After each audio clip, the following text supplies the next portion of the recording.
এপিসোডের শুরুতেই আয়ানে আর কটানে ভাবলাম হিরোইনের মুভ দেখাবে, কিন্তু শুরুতেই উল্টাপাল্টা শট দেখিয়ে দিল।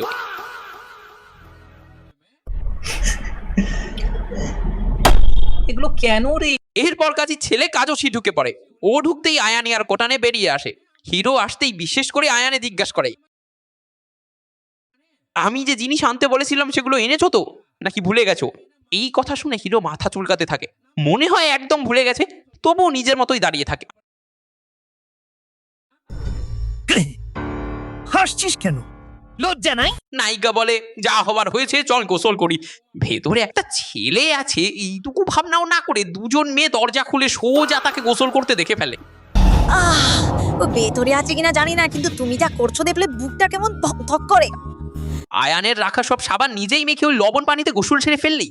এখন আমরা কিভাবে গোসল করব? কিনে আনতে বলেছিলাম, তাও আনোনি। এটাই সুযোগ ভেবে আমাদের হিরো বলে, এইখানে ফাঁকা আছে, এসো দুজনেই একসঙ্গে গোসল করি। হ্যাঁ, এমন কথা শুরু করে দিও। তুই তো ড্রাইভার, তোকেই দিয়ে গাড়ি চালাবো। ভাবছিলাম মেয়েরা কিছু করবে না, কিন্তু সঙ্গে সঙ্গেই কাপড় খুলে ফেললো।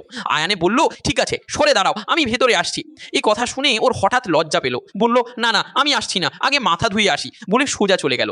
কোকটানে দাঁড়িয়েছিল, তাকে হিরো ডাকলো, এসো। সে এসে হিরোর পাশেই বসলো। তারপর হিরো বলছে, তোমাকে একটু ফিজিক্যাল যোগ শেখাই, বলে একটা কাণ্ড শুরু করলো।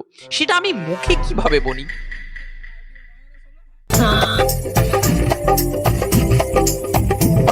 মাথা ধুয়ে ফেরা আম্মান এই শব্দ শুনে জিজ্ঞেস করলো, কি হচ্ছে? এখানে কি হচ্ছে রে? আয়ানে মাথা ধুয়ে বলল, ঠিক আছে, আমার জন্য যথেষ্ট, আমি চলি, বলে বেরিয়ে গেল। হিরো তখন কোট্টানের কানে কানে বলল, সরি। কোট্টানেও বলল, আমিও যাচ্ছি। সঙ্গে সঙ্গে হিরো তাকে জড়িয়ে ধরে পাশে আটকে রাখলো।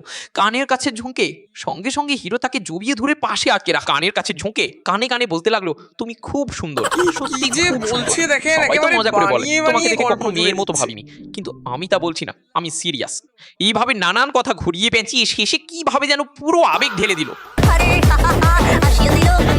হাসিয়ে দিল রে। সব কাজ শেষ হতেই আম্মা ভেতরে এসে বলল, হয়ে গেছে, দরজা খুলবো?